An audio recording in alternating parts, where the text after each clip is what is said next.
Quiero invitarles que abran su Biblia en 2 de Corintios, capítulo 1 y versículo 6.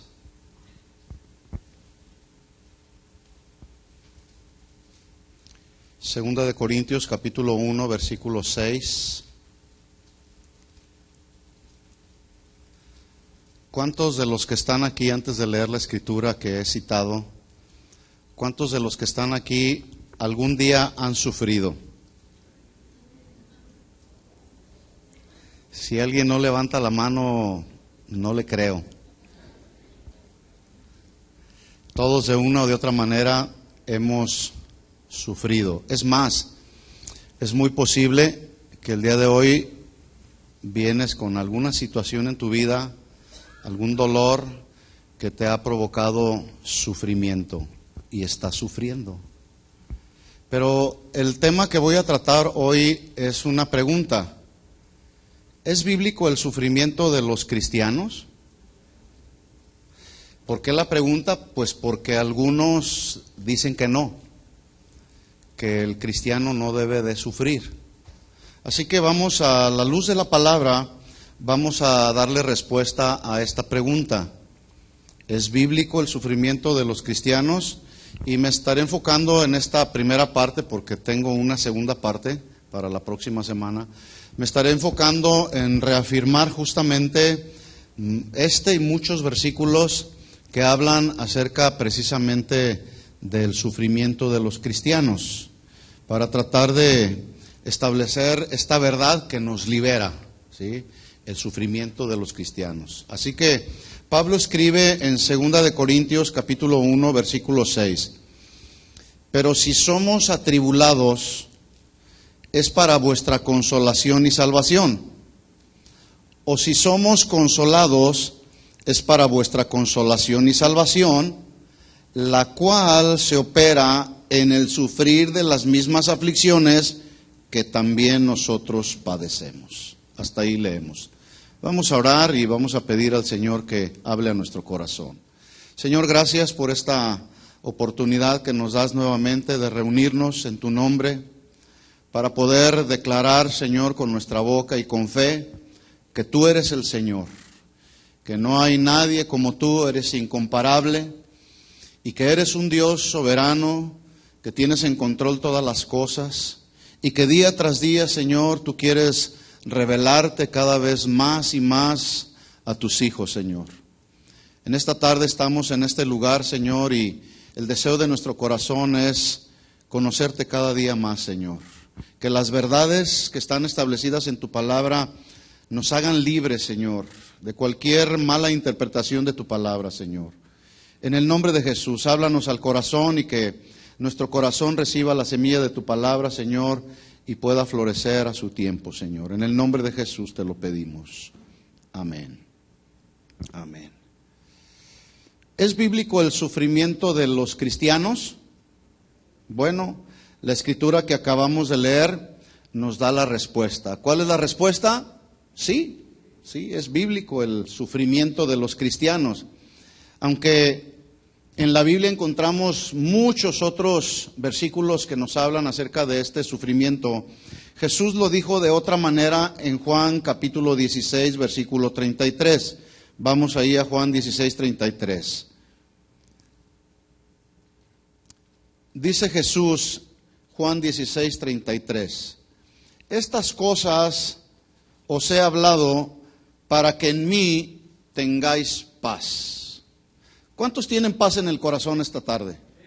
Bueno, pero déjeme decirle que la paz a la que se está refiriendo Jesús aquí en este versículo, Juan 16, 33, se está refiriendo a la paz que viene como resultado de que el pleito que teníamos por causa de nuestros pecados con Dios, Jesús lo solucionó muriendo en la cruz.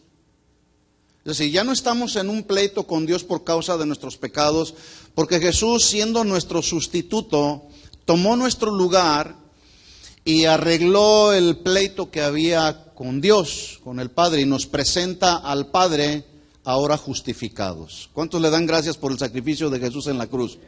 Bueno, esa paz que recibimos ahora con el Padre produce también paz en nuestro espíritu, ¿verdad? pero de ahí parte la paz. Entonces dice Jesús, todas estas cosas les he hablado para que en mí, o sea, la clave está estar en Cristo, en mí tengáis paz. Pero luego da el otro lado, la otra verdad. Pero en el mundo, o sea, estamos en este mundo, no somos de este mundo, pero estamos en este mundo. Y dice Jesús que en tanto estemos en este mundo, tendréis aflicción. Resulta que esta palabra aflicción se traduce del griego al castellano, se traduce presión. En el mundo tendrás tiempos de presión. Cuando Jesús estaba en el huerto de Getsemaní y estaba ya a poco tiempo de subir a la cruz, dice la Biblia que fue al jardín del Getsemaní, al huerto de Getsemaní, que Getsemaní significa un lugar de presión. ¿Sí? Ahí Jesús empezó a experimentar momentos de mucha presión, porque el pecado de toda la humanidad estaba empezando a caer sobre él. Acuérdese que el Padre descargó sobre él el pecado de toda la humanidad.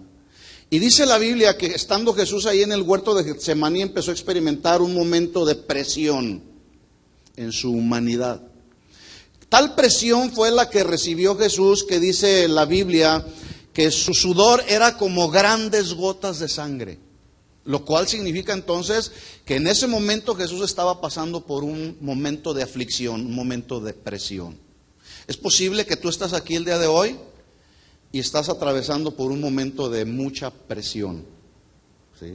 De aflicción. ¿Por qué? Porque estamos en este mundo. En el Señor tendremos paz, ¿sí? Pero mientras estemos en este mundo, dice Jesús, tendréis aflicción. También esta palabra aflicción se traduce tiempos de estrechez, que tiene que ver con las necesidades que luego padecemos. Pero también significa angustia y tribulación. Entonces dice el Señor, en el mundo tendréis aflicción, pero luego añade el Señor, y aquí es donde está el punto, pero confiad. ¿Cuántos confían en el Señor? ¿En todo momento? En el momento de presión, en el momento de angustia, en el momento de desesperación, en el momento de tribulación, ¿estamos dispuestos a confiar en Él? Porque eso es lo que dice Jesús. La Biblia dice que en el mundo tendréis aflicción, palabras de Jesús. Y es muy fácil poder leerlo de esa manera. Sí, en el mundo vamos a tener aflicción. Pero luego el Señor dice, pero confiad. Justamente en los momentos de aflicción es donde tenemos que poner en práctica, hacer vida, esta promesa que Jesús da aquí en Juan 16:33. Sí, vas a tener momentos difíciles, momentos de aflicción, momentos de dolor, momentos de sufrimiento, pero dice Jesús, confiad, yo he vencido al mundo. Él ha vencido al mundo porque Él es el vencedor, porque Él es el Señor, porque Él es el Rey de Reyes y el Señor de Señores. Así que si Jesús, muriendo en esa cruz, venció a la muerte, ¿tú crees que no va a poder vencer cualquier problema, cualquier sufrimiento que experimentemos? Sí lo va a hacer porque Él es el Señor. Y todavía más aún, Él es, no solamente es el Señor, es el Señor de mi vida. ¿Será el Señor de tu vida? Entonces, yo me he encontrado a través de los años que tengo sirviendo al Señor con una pregunta que se hacen los cristianos. Y la pregunta es la siguiente: ¿por qué sufren los cristianos? ¿Por qué sufren los cristianos? Bueno, hay muchos que niegan la existencia de Dios porque dicen ellos que si Dios existiera, pues no habría guerras, no habría injusticias y por lo tanto no habría tanto sufrimiento en la tierra. Pero no creen en Dios. Pero está el otro lado, están los que sí creen en Dios. ¿Cuántos creen en Dios? Bueno, es que hay mucha gente que cree en Dios, pero no en el Dios de la Biblia. Tú le preguntas a alguna persona y le dices, oye, ¿tú crees en Dios? Y te dice, sí, yo creo en Dios. Pero cuando están pasando por momentos de tribulación, de presión en la vida o de sufrimiento, no creen ni confían en el Dios de la Biblia. Entonces, por un lado hay los que niegan la existencia de Dios, que dicen que si Dios existiera se acabaría el sufrimiento en la tierra. ¿Será así? Otros que dicen que sí creen en la existencia de Dios, pero suponen que Dios está dormido o que ha perdido el control de todas las cosas. Y dicen esto porque ven a la luz de la sociedad que este mundo va en una caída sin freno, causada por la corrupción moral y espiritual, no solamente de la gente allá afuera, sino la corrupción moral que ya se metió dentro de la iglesia, en la vida de muchos que se dicen cristianos, pero también en la vida de muchos que se dicen ministros de Dios. Hay corrupción, inmoralidad inclusive dentro de la iglesia e inmoralidad en el ministerio también. Y ellos argumentan y dicen, no, pues es que si Dios existiera, pues no habría sufrimiento en la tierra. Lo que muchos no saben y otros no quieren entender es que Dios ha dado al ser humano lo que se conoce como el libre albedrío o la libre capacidad de decisión, pero para los cristianos es una capacidad de decidir controlada, por decirlo de alguna manera, o limitada. ¿Qué significa esto?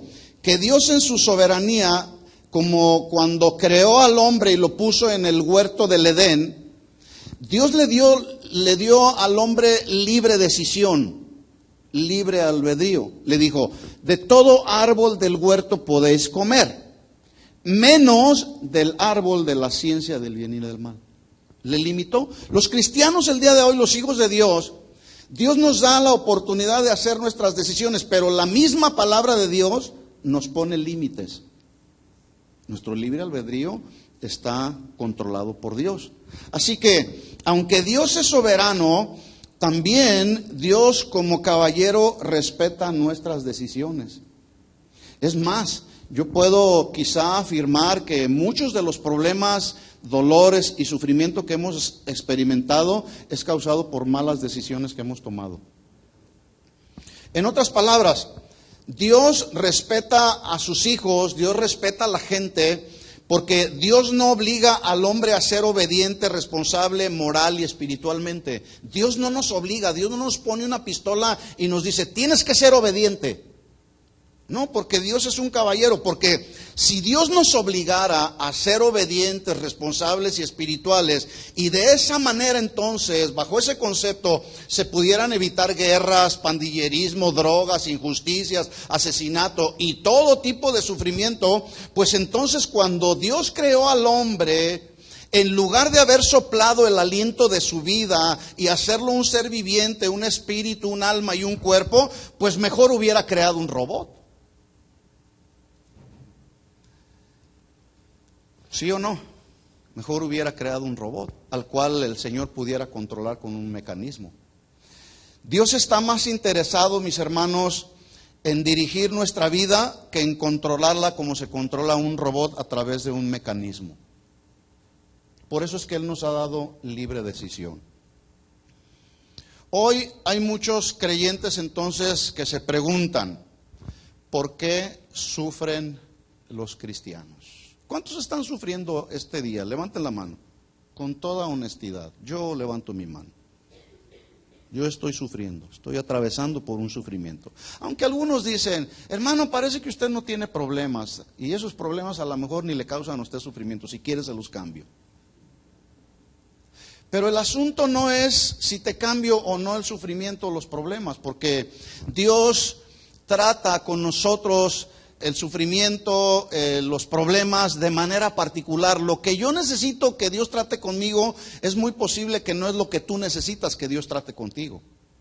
El trato de Dios es personal para cada quien y en todos Dios obra de diferente manera. Entonces la pregunta, mis hermanos, es ¿por qué sufren los cristianos? ¿Alguien me pudiera decir algo? ¿Por qué sufren los cristianos? Levanten la mano. Alguien que me pueda decir. Allá. Para crecer. Pruebas que el Señor permite para crecer. Sí. A veces hay quienes pudieran decir, Señor, mejor usa otro método. para poder madurar y crecer espiritualmente. Pero déjeme decirle que como Dios es soberano, y si nosotros somos sus hijos y le hemos entregado nuestra vida a Él, pues Él va a obrar como Él quiera para hacernos madurar, ¿verdad? ¿Por qué sufren los cristianos? ¿Quién más puede darme una respuesta por ahí? Ahí.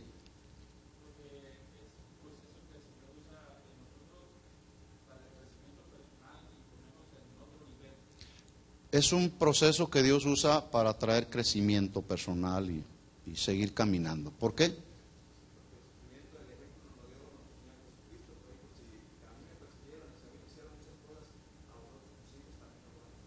Bueno, persiguieron a Jesús y Jesús sufrió por causa de la persecución, ¿verdad? Bueno, ¿por qué sufren los cristianos? Una de las respuestas objetivas que tenemos que hacer, hermanos, es que el sufrimiento en la vida de los cristianos, pero también en los no cristianos, es algo inherente. En otras palabras, es algo que viene a ser parte del estilo de vida de cada quien, de nuestra vida diaria. ¿Sí? No podemos por medios humanos eliminar el sufrimiento. No se puede. Porque de una o de otra manera vamos a experimentar sufrimiento. Y vuelvo a repetir esto, el sufrimiento lo experimentan cristianos, pero también los no cristianos. Los ateos también sufren, ¿sí sabía eso? Sí, también sufren. Los ricos también sufren. Los pobres sufren. El que es bueno, moralmente hablando, sufre también. El que es malo también sufre. Escúcheme esto, los narcotraficantes sufren, aunque aparentan cualquier otra cosa. Pero también ellos experimentan el sufrimiento. ¿Por qué? Porque el sufrimiento es parte, es algo que forma parte de la vida, vuelvo a repetir esto, de creyentes y de no creyentes, ¿sí? Ahora, los ateos también se enferman, pero también los cristianos también se enferman. ¿Cuántos se enferman? Sí, bueno, vienen tiempos difíciles para cristianos como para no cristianos, ¿sí? Y todo este cúmulo de experiencias que vamos viviendo en la vida, experiencias que vamos teniendo, pues causan sufrimiento. ¿Por qué la pregunta? ¿Es bíblico el sufrimiento de los cristianos? Porque algunos están enseñando que no, los cristianos no debemos de sufrir. Y dicen, pare de sufrir. Permítame retomar el versículo que leí al principio, 2 de Corintios capítulo 1, versículo 6. 2 de Corintios 1, 6. Dice Pablo, pero si somos atribulados. ¿Alguno de los que está aquí está experimentando en este momento un tiempo de tribulación? Sí, hay varias manos levantadas. Mire lo que dice Pablo.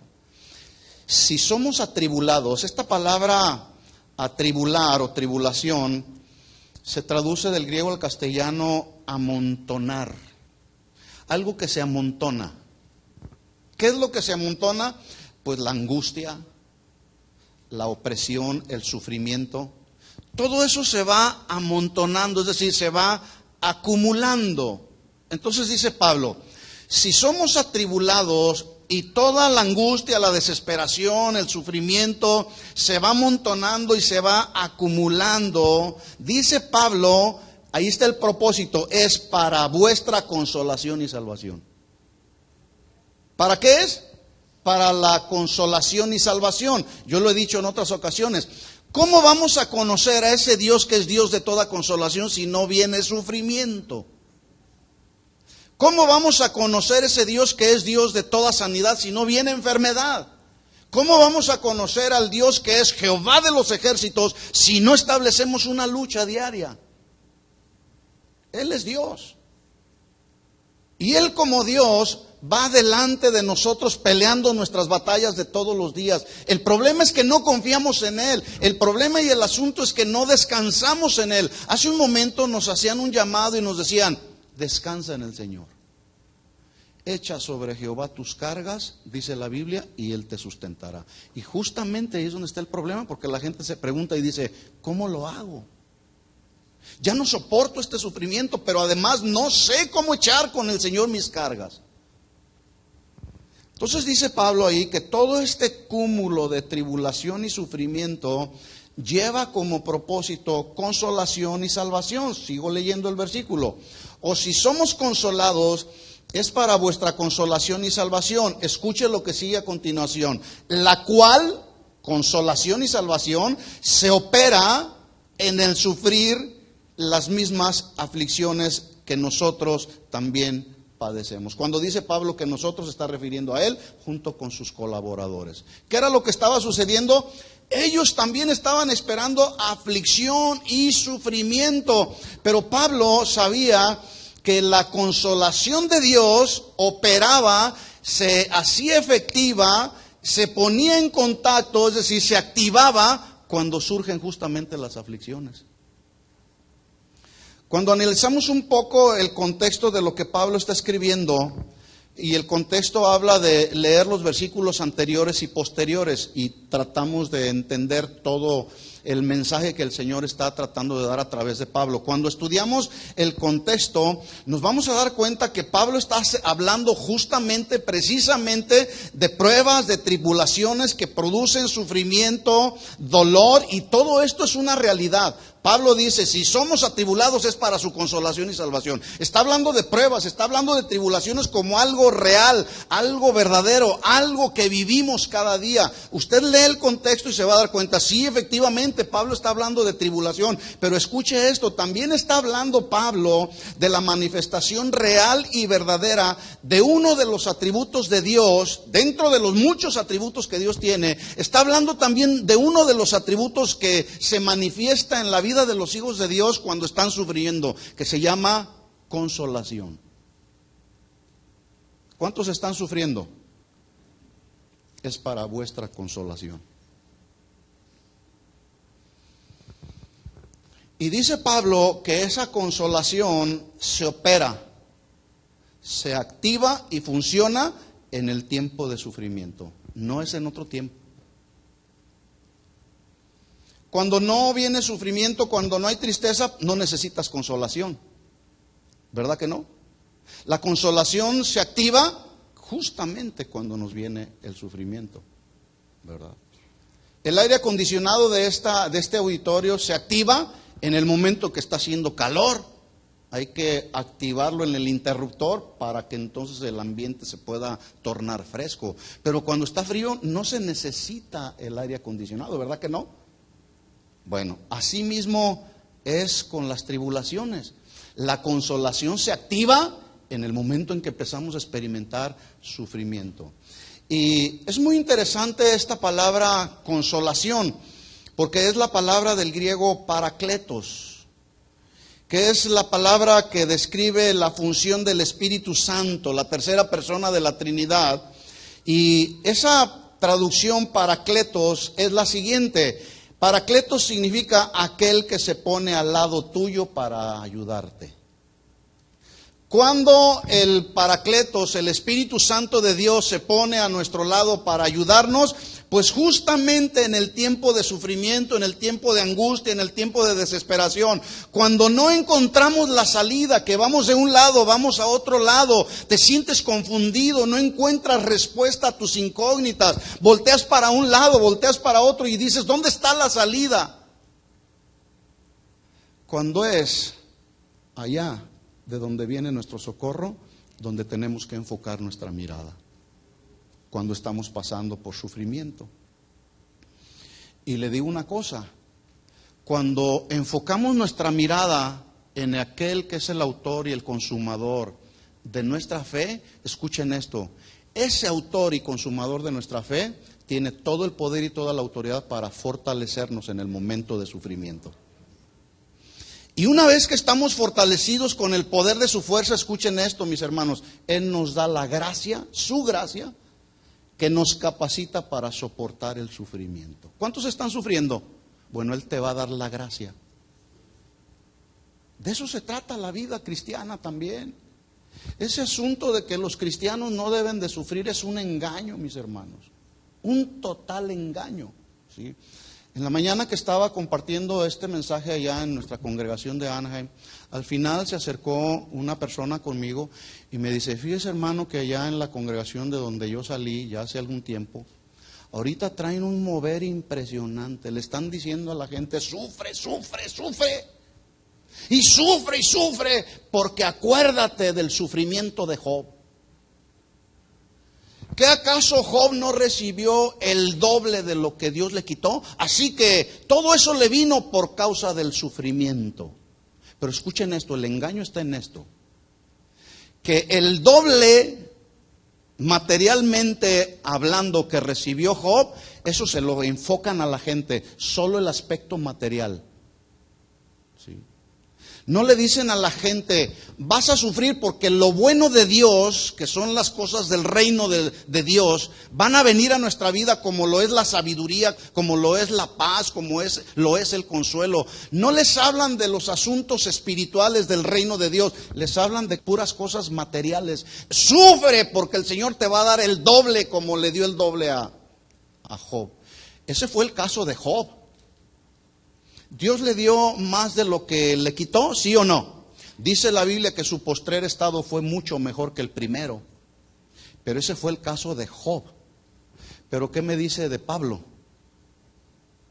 Pablo también sufrió, pero a Pablo no le dio nada materialmente hablando, le dio su gracia. Por eso Pablo decía, Señor, 3 veces he orado, quita de mí este aguijón. Y las 3 veces el Señor le dijo a Pablo, bástate mi gracia. De tal forma que cuando Pablo empezó a entender la gracia de Dios, dice la Biblia que Pablo se gozaba más en sus debilidades para que el poder de Dios reposara sobre él. Bástate mi gracia, dice el Señor. ¿Cuándo? En medio del sufrimiento. ¿Por qué sufren los cristianos? Es más, es tan interesante también como Pablo, cuando estaba dándole los consejos que le dio al joven pastor Timoteo, quien era considerado su hijo, el hijo amado de Pablo, en el capítulo 2 de su segunda carta, en el versículo 3, Pablo le dice a Timoteo, mire qué consejo. Pablo le dice, sufre penalidades como buen soldado de Jesucristo. ¿A quién le gusta sufrir? Imagínense que yo desde este lugar les digo, sufran, sufran, sufran, porque van a recibir el doble como lo recibió Job. Ese es un engaño. Pero sí vamos a recibir de las bondades y de las riquezas de Dios a través del sufrimiento. Entonces Pablo le aconseja a Timoteo y le dice, sufre penalidades como buen soldado de Jesucristo. Esta expresión, sufre penalidades, se traduce, atraviesa por el sufrimiento, pasa por tiempo de adversidad, de aflicción, de dolor. Timoteo, tienes que tomar, para ser un buen soldado de Jesucristo, tienes que tomar parte en las aflicciones. Escuchen esto, mis hermanos, para ser buenos soldados de Jesucristo, buenos hijos de Dios, que podamos honrar a Dios, está de por medio el sufrimiento también. Vamos a sufrir también, vamos a experimentar dolor y sufrimiento para ser buenos soldados de Jesucristo, porque resulta que es el sufrimiento el que va formando nuestro carácter también. Es a través de las pruebas, a través de las tribulaciones que Dios forma nuestro carácter. Es a través de las pruebas, a través de las tribulaciones que lo conocemos más a Él. Por eso podemos atender al consejo mismo que Pablo le daba a Timoteo. Sufre penalidades como buen soldado de Jesucristo. Y escuchen esto, mis hermanos, se requiere mucha fe para creer estas verdades. Y escuchen, no son mis verdades, son las verdades de la Biblia. Se requiere fe para poder entender que en medio del sufrimiento Él me va a sostener. Pero así es, esa es la verdad. Sufrimiento, sin embargo, según la Biblia, en algún momento de nuestra vida será necesario. Si hay alguien aquí que dice, yo no he sufrido en mi vida, no le creo. Porque ya lo dije, el sufrimiento es parte inherente de todos los cristianos, pero también de los no cristianos. Vamos a sufrir, vamos a llorar, vamos a experimentar adversidad, vamos a experimentar dolor, vamos a experimentar traiciones, vamos a experimentar muchas necesidades. Pero en medio de todo ese sufrimiento, ese cúmulo de sufrimiento que viene a nuestra vida, la mano de Dios siempre nos va a sostener, mis hermanos. Siempre nos va a sostener porque Él es el Señor de nuestras vidas. La clave está en que los que somos sus hijos tenemos la responsabilidad de entender este principio, de entender esta realidad, y es justamente ahí donde está el problema, porque nadie queremos atravesar por momentos de sufrimiento. ¿Quién quiere atravesar por momentos de sufrimiento? Y peor aún, cuando escuchamos a ministros que debido a una mala interpretación de los textos de la Biblia están enseñando que los hijos de Dios, los hijos del Rey, no debemos experimentar la enfermedad, la escasez, el sufrimiento, que todo a nuestro alrededor debe de estar alrededor de una atmósfera de bienestar, de pura gloria a Dios y aleluya, y somos hijos del Rey y vamos de victoria en victoria y de gloria en gloria. Eso Dios lo hace, pero también usa el sufrimiento para que podamos entender sus verdades. Quienes afirman que los cristianos no debemos enfermarnos, sufrir o sentir dolor, basan sus enseñanzas en una mala interpretación que han hecho de Isaías 53, versículos 4 y 5. Vamos ahí, por favor. ¿Es bíblico el sufrimiento de los cristianos? Les pregunto, ¿sí o no? Bueno, es que algunos dicen que no. Algunos ministros están enseñando que no. ¿Por qué? Porque están haciendo una equivocada interpretación del capítulo 53 de Isaías en los versículos 4 y 5. Esta es una profecía que habló Isaías, la cual se cumplió y habla de Cristo, se cumplió en la vida de Jesús. Habla de Jesús mismo. Dice Isaías 53, versículo 4. ¿Lo tiene? Ciertamente Él llevó nuestras enfermedades. Resulta que la palabra aquí, enfermedad, se traduce angustia, dolencia, ansiedad, miseria, quebranto que viene como producto del pecado. Dice entonces ahí, ciertamente llevó Él nuestras enfermedades, nuestras angustias, nuestras dolencias, nuestras ansiedades, nuestra miseria, nuestro quebranto que ha venido por causa del pecado. Pero el punto de error está en la expresión que dice, Él llevó nuestras enfermedades. Entonces dicen algunos, haciendo una mala interpretación del versículo, dicen, como Él ya llevó nuestras enfermedades, suponen que ya no tenemos que experimentar enfermedad, que se traduce angustia, dolor, sufrimiento, miseria. Dice ahí que Él llevó nuestras enfermedades. ¿Cuántos de los que están aquí se enferman? ¿Pero por qué si Él ya llevó nuestras enfermedades? Bueno, esto es lo que algunos están enseñando, que ya no nos debemos enfermar porque Él ya llevó nuestras enfermedades. Un error de interpretación ahí del versículo. Seguimos leyendo, luego añade ahí el profeta diciendo, y sufrió nuestros dolores. Dicen entonces los que hacen una inadecuada interpretación de este versículo que como Él ya sufrió, pues los cristianos no tenemos que sufrir más y además no tenemos por qué padecer ningún dolor porque Él ya padeció y sufrió por nuestros dolores. ¿Cuántos de los que están aquí ya no sufren? Todos seguimos sufriendo.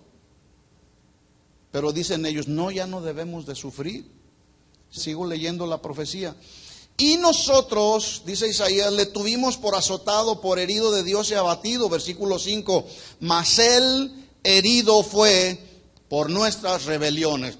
Y los que hacen una mala interpretación del versículo dicen, gloria a Dios, ya no más nos vamos a rebelar. Él ya fue herido por nuestras rebeliones. Por cierto, ¿sabía usted cómo se batalla con los rebeldes?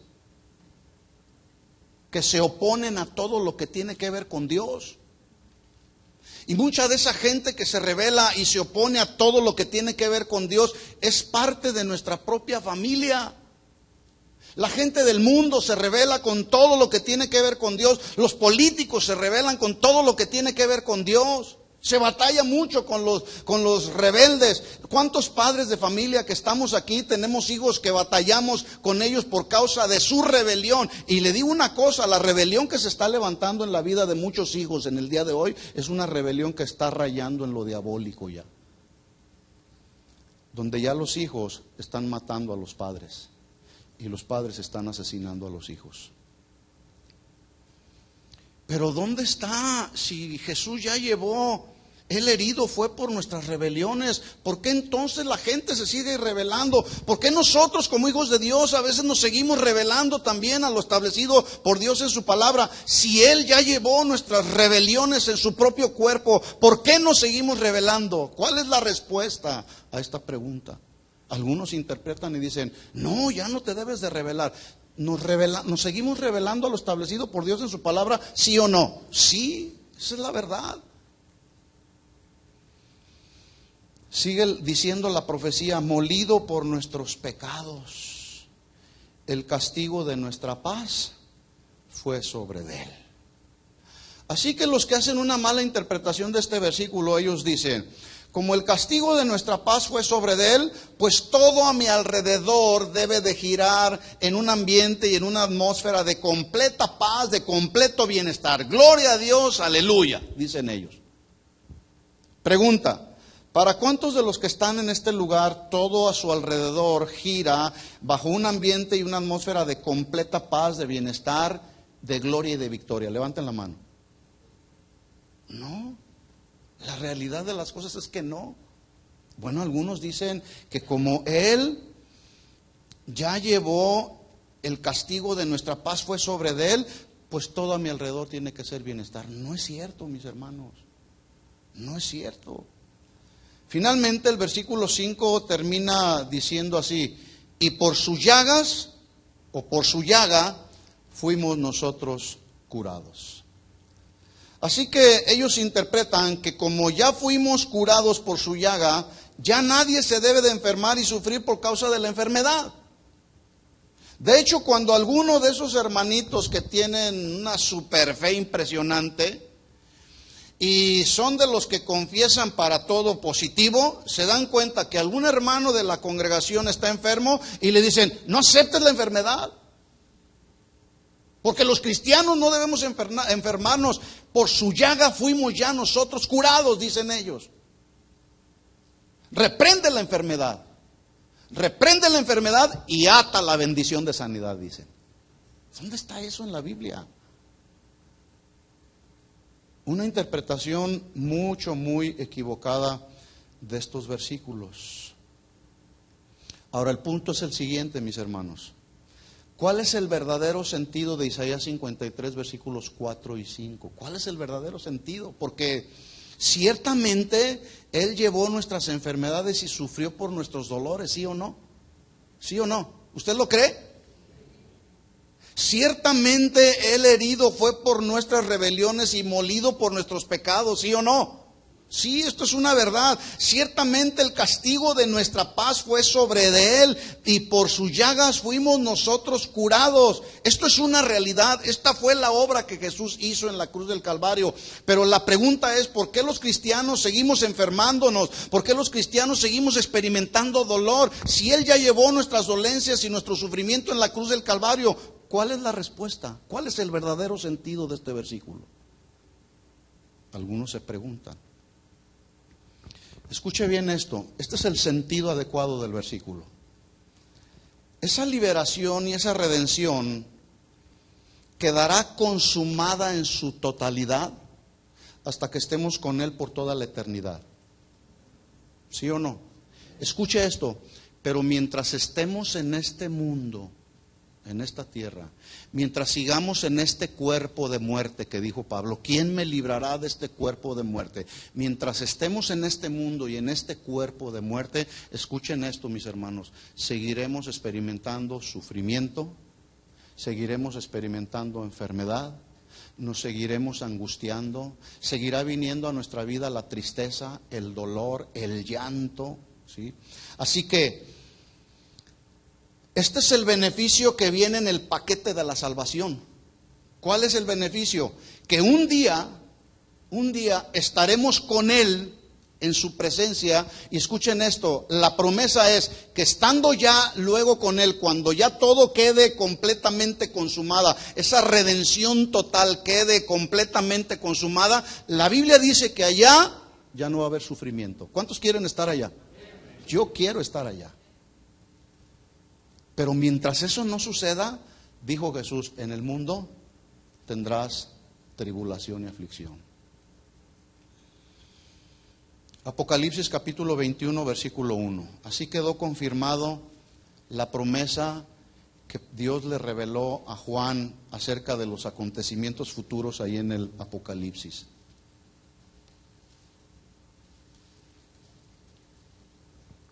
Apocalipsis capítulo 21, versículo 1.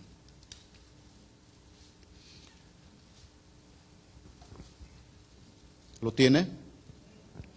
Apocalipsis, por cierto, es el último libro de la Biblia.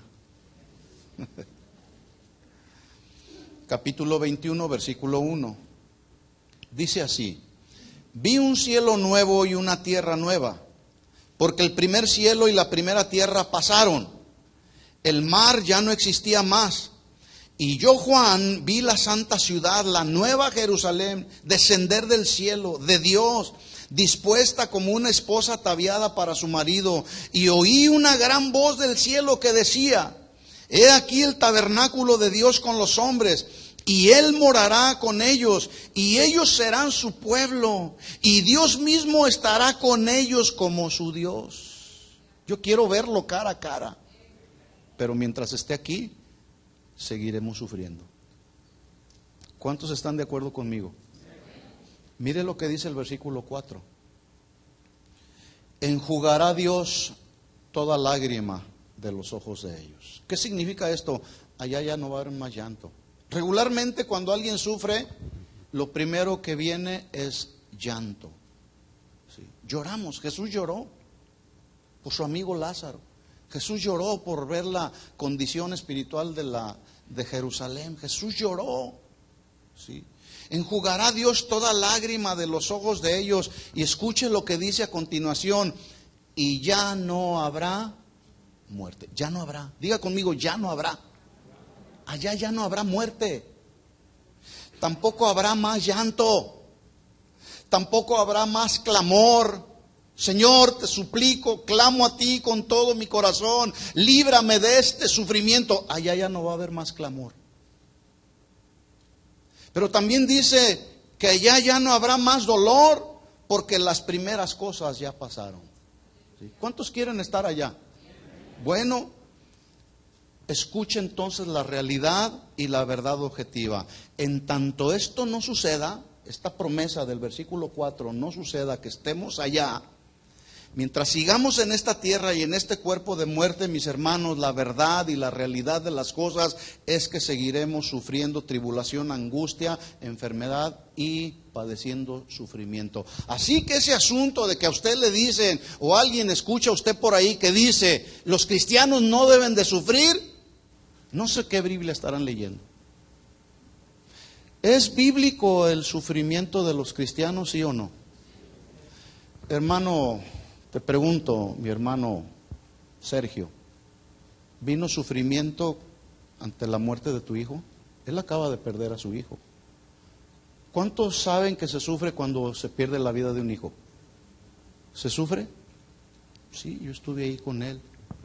Veía su rostro, en su rostro se ve el sufrimiento.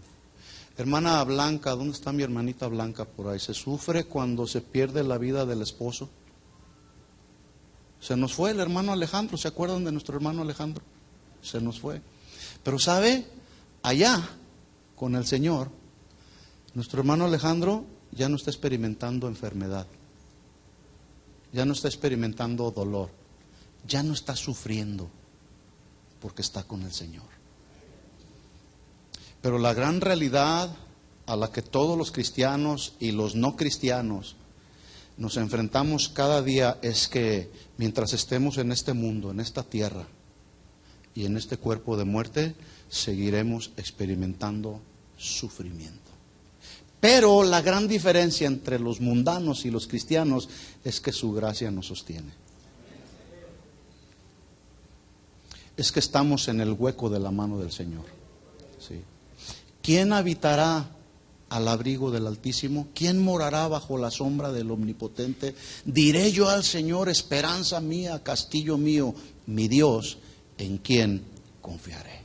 ¿Cuándo? En todo momento, mis hermanos. en todo momento. Sí. Allá ya no va a haber pues más enfermedad. Ahora, si Isaías capítulo 53, versículos 4 y 5, los interpretáramos como algunos los interpretan, que ya no va a haber más dolor, más sufrimiento y más enfermedad, ¿por qué entonces Jesús en Marcos capítulo 16, versículo 18, cuando les da la gran comisión a los discípulos, les dice, pondrán sus manos sobre los enfermos y estos ¿qué? Sanarán? ¿Qué no dice Isaías que el sufrimiento, que Él ya llevó nuestras enfermedades y dolencias en su propio cuerpo? Entonces, ¿por qué Jesús dice, pondrán sus manos sobre los enfermos y sanarán? ¿Qué la Biblia se contradice? No, la Biblia se complementa, que es muy diferente, ¿sí? Además, no tendría sentido tampoco si Isaías lo interpretamos como algunos lo interpretan, que Él ya llevó nuestras enfermedades, nuestro sufrimiento, pues no tendría sentido tampoco otro de los atributos de Dios, que es ser sanador. ¿Verdad que no? No tendría sentido. Entonces, ¿es bíblico el sufrimiento de los cristianos, sí o no? ¿Sí o no? ¿Cuántos sufren? Es que el asunto es que algunos están diciendo, no, es que si estás sufriendo es porque no tienes fe. Algunos otros se atreven a decir, si estás experimentando sufrimiento es porque andas en algún pecado. ¿Será así? Ahora, en base pues al criterio de interpretación equivocada que algunos han hecho de Isaías 53, versículos 4 y 5, que Él llevó nuestras enfermedades, herido fue por nuestras rebeliones, nuestra paz fue sobre Él y por su llaga fuimos todos curados, porque Él ya se llevó todo, ya no hay más enfermedad, ya no debemos experimentar dolor. Entonces la pregunta es, ¿cómo podemos entender las palabras de Jesús cuando Él dijo en Juan 16:33, estas cosas les he hablado para que en mí tengáis paz? En el mundo tendréis aflicción, pero confiad, yo he vencido al mundo. ¿Cómo entonces lo podemos entender? Si Él llevó todo y ya no tenemos que experimentar sufrimiento. Pregunta, ¿así es? ¿Ya no debemos de sufrir? No.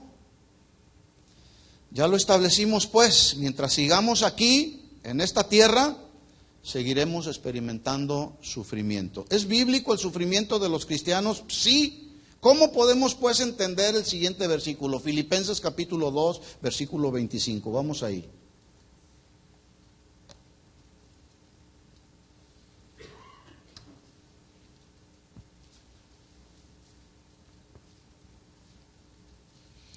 Filipenses capítulo 2, versículo 25. Mire lo que dice Pablo. Mas tuve por necesario enviaros a Epafrodito. Epafrodito era uno de los colaboradores más cercanos en el ministerio del apóstol Pablo. Epafrodito andaba ahí con Pablo, apoyándolo en la predicación del Evangelio, orando por los hermanos, etcétera, etcétera. Era un compañero del ministerio de Pablo. Pregunta, ¿usted cree que Pablo conocía la profecía de Isaías 53, versículos 4 y 5? ¿Sí o no? Sí, Pablo era un estudioso del Antiguo Testamento. Sí. Él entendía también el verdadero sentido de la profecía de Isaías 53, él lo entendía perfectamente. Entonces dice, tuve por necesario enviarles a Epafrodito, mi hermano y colaborador y compañero de milicia, vuestro mensajero y ministrador de mis necesidades, versículo 26, porque él tenía gran deseo de verles a todos ustedes y gravemente se angustió. ¿Quién está escribiendo estas escrituras? ¿Que no es el apóstol Pablo? Bueno, si Pablo hubiera hecho una interpretación como algunos hacen de Isaías 53, de que Él ya llevó nuestras angustias, ¿usted cree que hubiera escrito esto? No. Dice que Epafrodito fue gravemente angustiado. Bueno, que Él no llevó nuestras angustias en su propio cuerpo. Y luego añade, dice, porque habíais oído que había ¿qué? Bueno, ¿había qué? Había enfermado. ¿Qué no el Señor llevó ya nuestras enfermedades? Según algunos lo aplican en Isaías 53. Mire lo que ratifica Pablo en el versículo 27. Pues en verdad estuvo enfermo. O sea, Pablo lo vio. No había lugar a dudas. Su hermano y su colaborador, compañero de la milicia, el que le ayudaba en sus necesidades, Pablo lo vio literal. Este Epafrodito está enfermo, no hay lugar a la duda. Y tan gravemente estaba enfermo que dice Pablo ahí que estuvo a punto de morir. Estaba grave Epafrodito. Bueno, ¿que los cristianos ya no se deben enfermar? Pablo entonces entendía el verdadero sentido de Isaías 53, que todavía mientras estemos en este mundo, en esta tierra, en este cuerpo de muerte, vamos a seguir experimentando angustia, enfermedad y sufrimiento. No, ahora, si Pablo no hubiera entendido el sentido adecuado de Isaías 53, ¿usted cree que no había aprovechado para haberle dicho a Epafrodito y a los filipenses, reprendan la enfermedad? No la reciban. Epafrodito, tú no estás enfermo, no tienes nada. Cuando estaba a punto de morirse. Pablo entonces entendía perfectamente el sentido de Isaías 53. ¿Usted lo ha entendido? ¿Sí se entiende? Rechazar la angustia, la enfermedad. Pablo le hubiera aconsejado a Epafrodito, rechaza la enfermedad, no la recibas. Déjeme decirle que ese tipo de afirmaciones son antibíblicas. Por el contrario, Pablo sí está confirmando que los cristianos nos enfermamos y sufrimos, porque él dijo, en verdad estuve enfermo a punto de morir. Pero luego dice a continuación ahí el versículo 27, pero Dios tuvo misericordia de él. ¿Se fija la misericordia de Dios? Y no solamente de él, sino también de mí, para que yo no tuviese tristeza sobre tristeza. Bueno, ¿que no llevó Jesús en la cruz nuestras tristezas? ¿Por qué Pablo se entristeció? ¿Cuántos de los que están aquí alguna ocasión se han entristecido? No, pues no recibas la tristeza, no la recibas. Porque Él en la cruz, según Isaías 53, dicen algunos, ya llevó nuestras angustias, nuestras tristezas. Qué error de interpretación tan grave, mis hermanos. El problema es que eso están enseñando, ese es el asunto. Ahora, esto significa que ya no debemos orar por los enfermos, por los que están angustiados, para que el Señor en su gracia, en su poder y en su soberanía quite la enfermedad o la tristeza. ¿Eso significa eso? No, hay que seguir orando por los enfermos. Al final vamos a orar. Sí, hay que orar porque Jesús dijo, pondrán sus manos sobre los enfermos y Él, en su gracia, en su soberanía, en su misericordia, Él obrará cualquier milagro, ¿verdad? Otro versículo, segunda de Timoteo capítulo 4.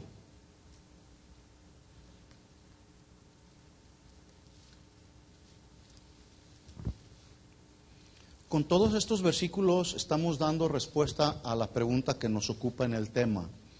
¿Es bíblico el sufrimiento de los cristianos? Pues sí, ahí está la prueba bíblica, no es mi prueba, es la prueba bíblica. Segunda de Timoteo capítulo 4 versículo 19. Cuando Pablo escribe esta segunda carta, Pablo está en su segundo encarcelamiento ya. Ya no tenía esperanzas de salir libre, mucho menos tenía esperanzas hasta de seguir vivo. Se está despidiendo el apóstol Pablo. Y no solamente se está despidiendo de este mundo, se está despidiendo de sus colaboradores. Y aquí hace una despedida al final en el versículo 19 que dice Pablo, segunda de Timoteo 4:19, saluda a Prisca y Aquila y a la casa de Onesíforo. Si usted está buscando ponerle un nombre a su hijo, aquí hay varios nombres. Prisca, Aquila, Onesíforo. Hola Onesíforo. Versículo 20, aquí hay otro nombre, Erasto. Dice, Erasto se quedó en Corinto y a Trófimo lo dejé en Mileto. ¿Cómo lo dejó? ¿Cómo lo dejó? Lo dejó enfermo.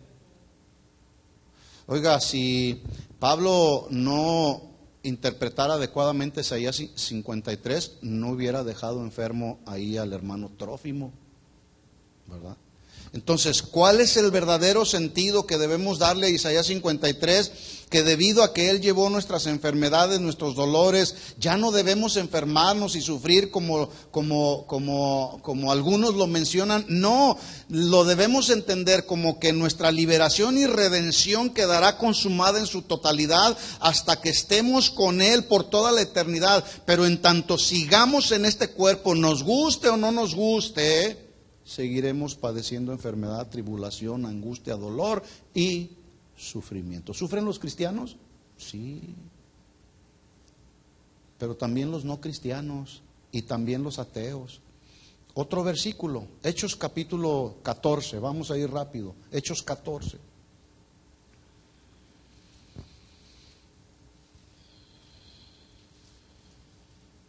Hechos 14, 19.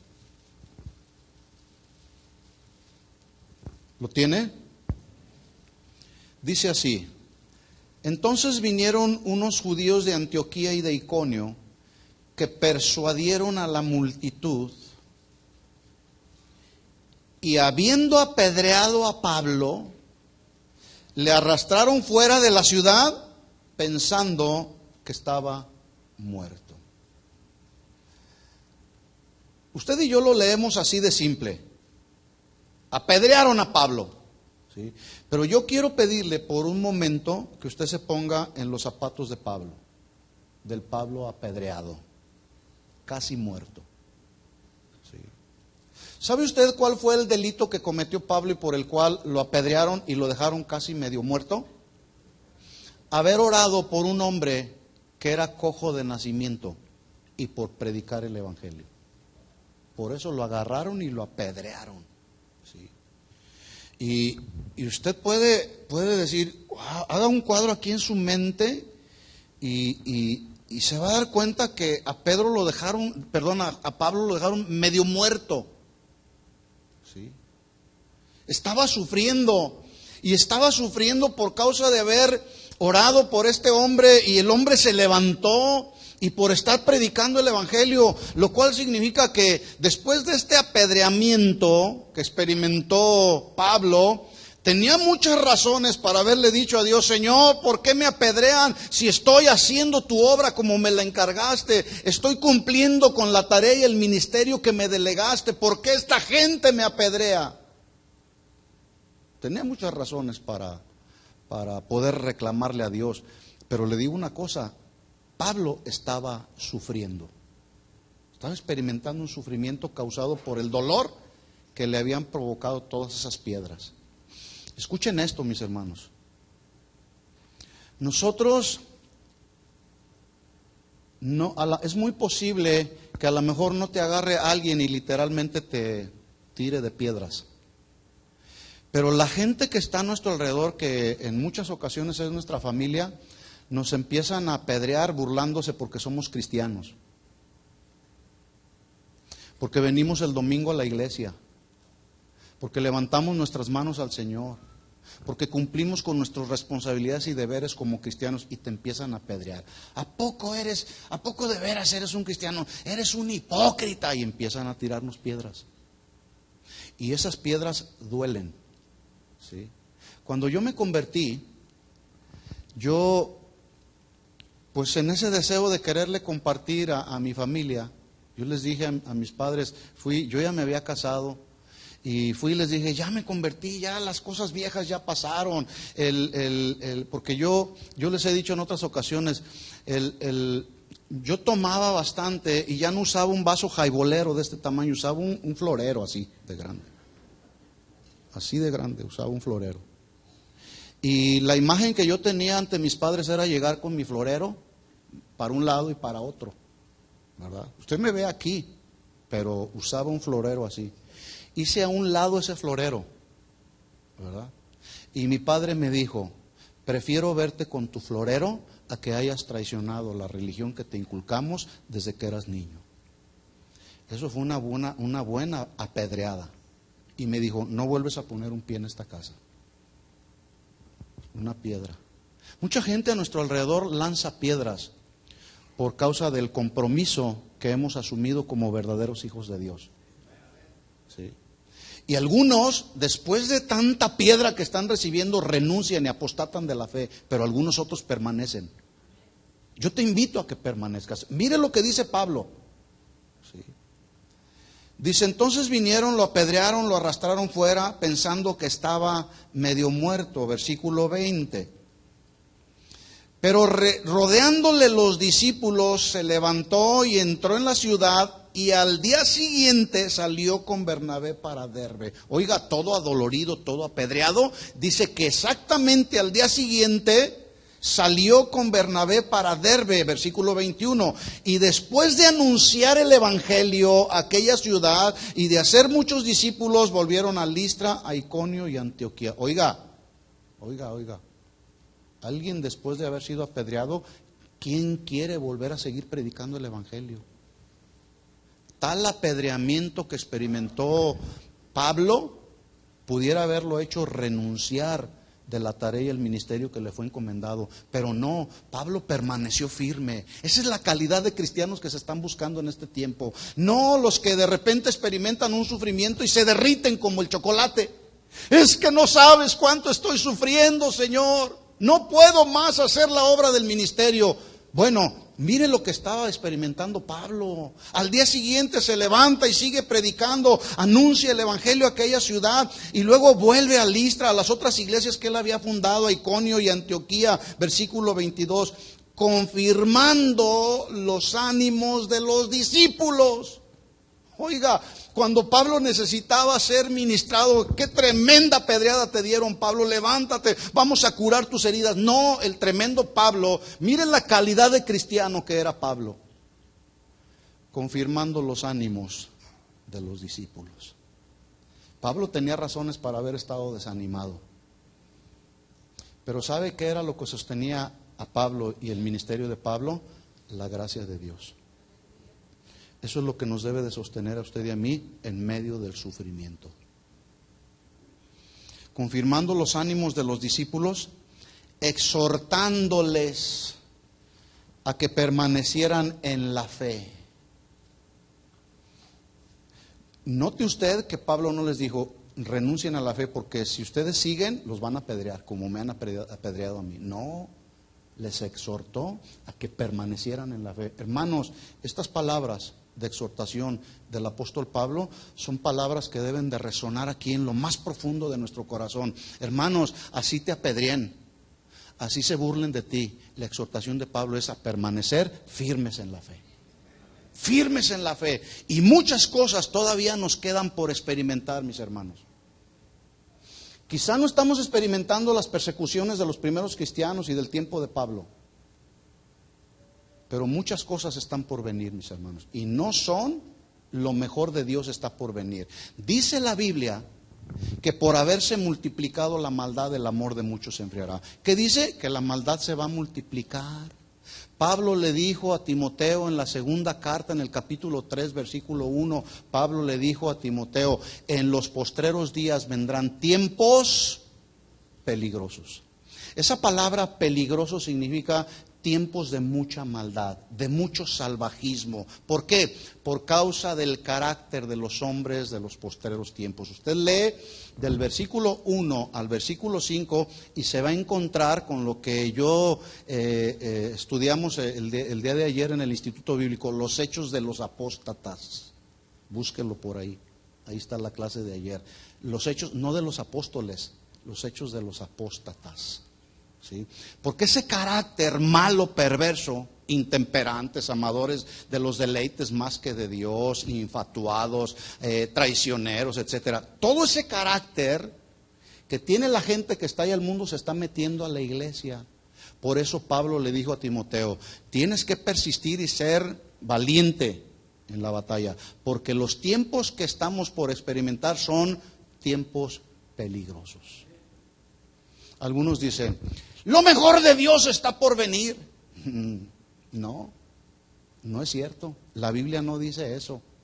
La Biblia dice que antes de la segunda venida de Jesús, la iglesia de Jesucristo experimentará no el más grande avivamiento, experimentará una más tremenda apostasía. ¿Por qué? Porque la gente no está preparada.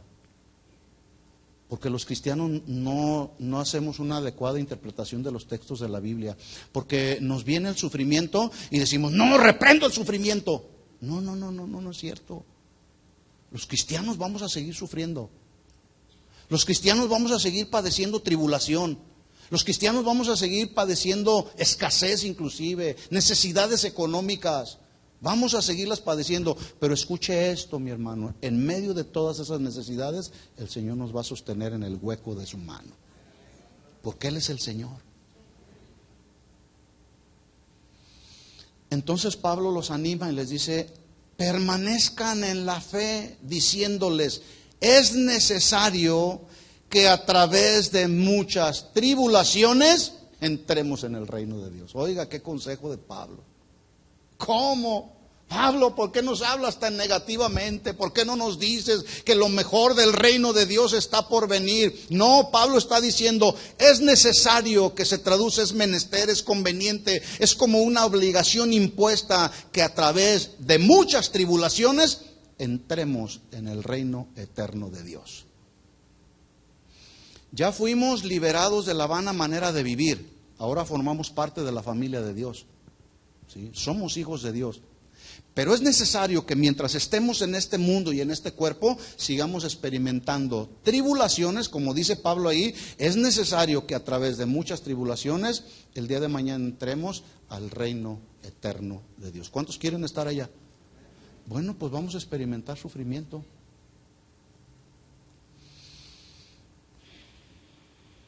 ¿Es bíblico el sufrimiento y las enfermedades de los cristianos? ¿Sí o no? Algunos no lo dijeron muy convencidos porque no les gusta sufrir. Y si están sufriendo, quieren parar de sufrir. El Señor, hay momentos en la vida cristiana que sí empezamos a experimentar así como que el Señor nos da oportunidad de respirar.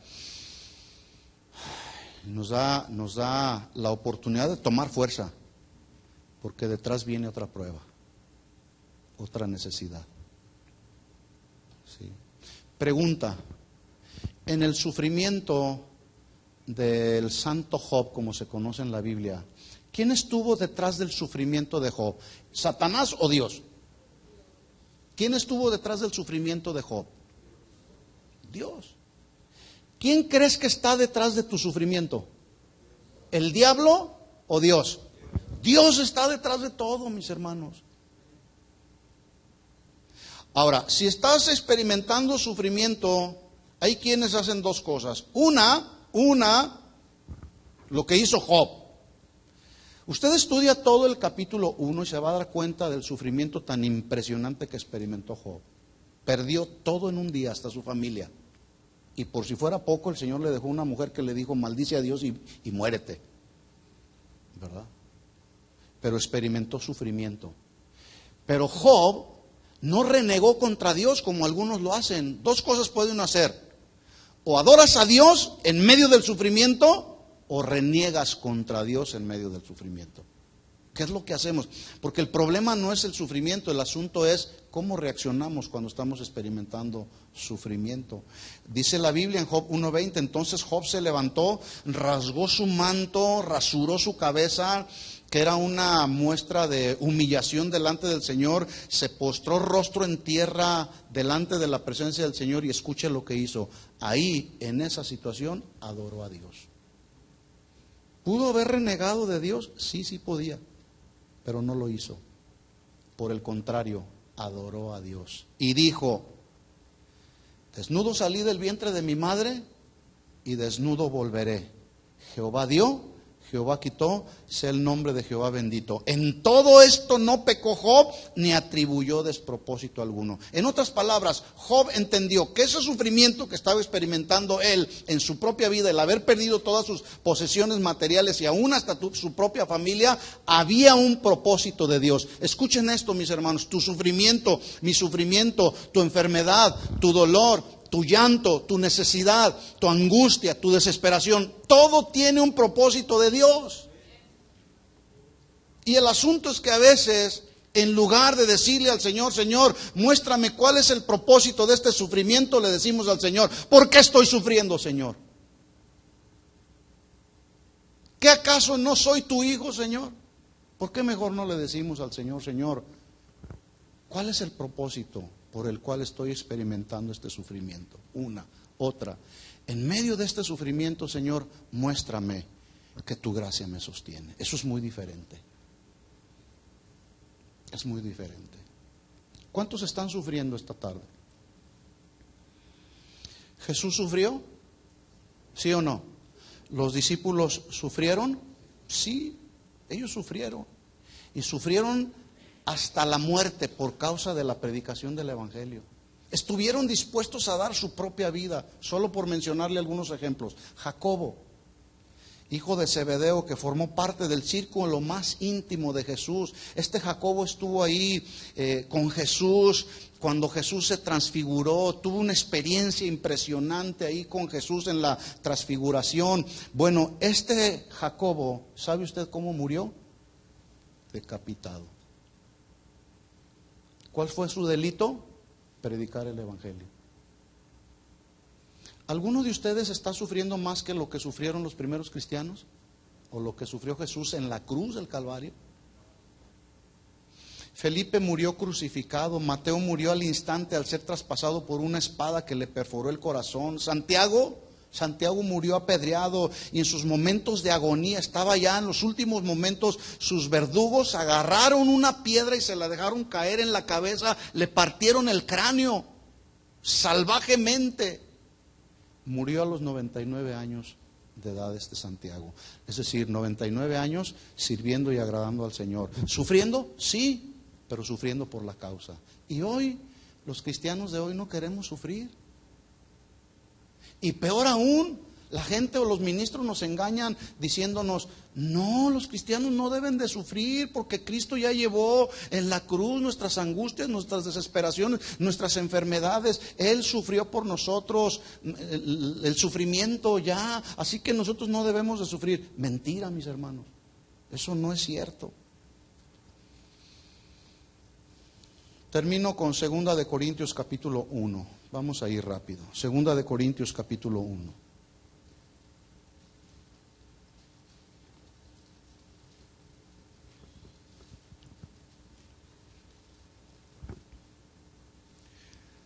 Estos versículos que voy a leer a continuación, yo los he tomado de una manera personal como una de mis oraciones favoritas. Que bien cada uno de nosotros pudiéramos hacerlo también. Dice así Pablo, 2 de Corintios 1:3. Bendito sea el Dios y Padre de nuestro Señor Jesucristo, Padre de misericordias y Dios de toda consolación. ¿De cuánta consolación? Toda.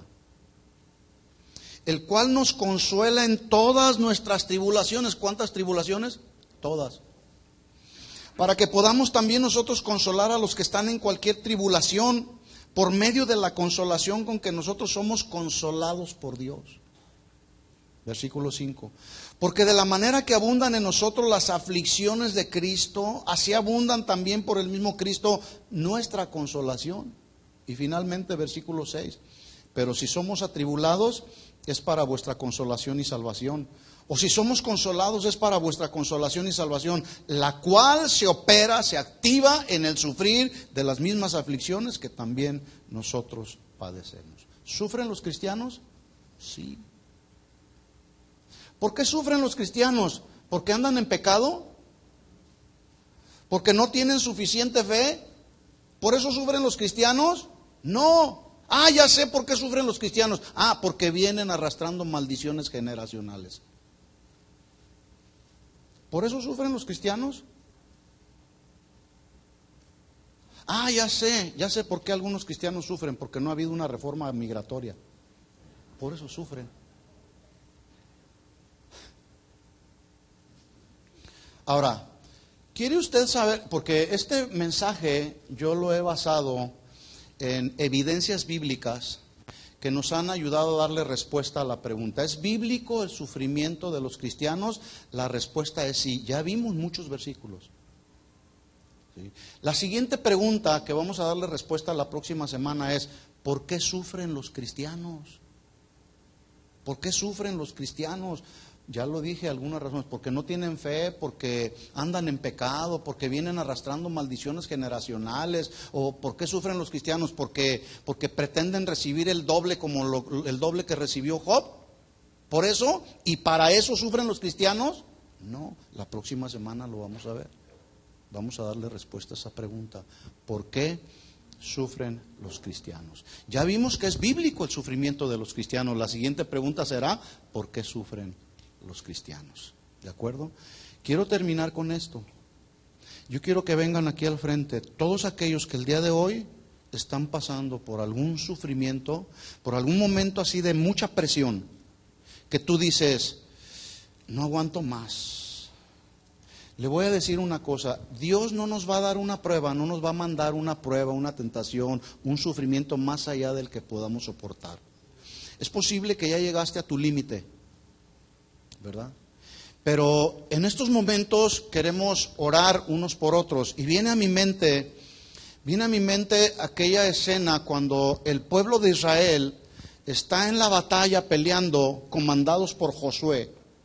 Y allá está Josué peleando con todo el pueblo de Israel, conquistando las naciones enemigas de Israel. Pero en el monte está Moisés. A su lado derecho está Ur y a su lado izquierdo está Aarón. Y dice la Biblia que mientras Moisés levantaba sus manos, el pueblo de Israel prevalecía en la batalla. Pero llegaba un momento donde Moisés se cansaba y empezaba a bajar sus manos y el pueblo de Israel empezaba a perder las batallas. Pero para eso estaba Ur y Aarón a su izquierda, para levantar las manos. ¿Sí? Yo quiero invitar aquí a que vengan todos aquellos que están sufriendo, porque queremos ayudarte a levantar las manos. ¿Sí? Para que en tu vida cristiana sigas prevaleciendo en las batallas de todos los días. ¿Sí? Pero a veces necesitamos, en medio de nuestro sufrimiento, necesitamos personas a nuestro lado que nos ayuden a levantar nuestras manos delante del Señor para decirle al Señor: Señor, confiamos en ti, que tú tienes el control de todas las cosas. ¿Quiere que oremos? Vengan aquí al frente, por favor. Venga rápido. Mientras les pido a los del grupo de alabanza que vengan también. Venga rápido, se nos ha ido el tiempo, está bien, pero volteen hacia el frente, hacia la congregación. Es posible que estás experimentando ese sufrimiento que te ha producido dolor, llanto, desesperación, angustia. No encuentras la salida.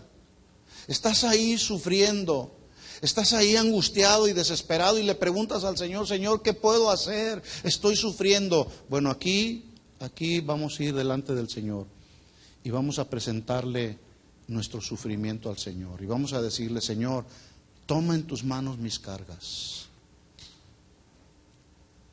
¿Habrá alguien más? Si hay alguien más, venga. Ahora, voy a pedir. Es posible que usted está en paz, no está sufriendo. Está como en ese momento de respiro, así, agarrando aire. Pero va a venir el sufrimiento.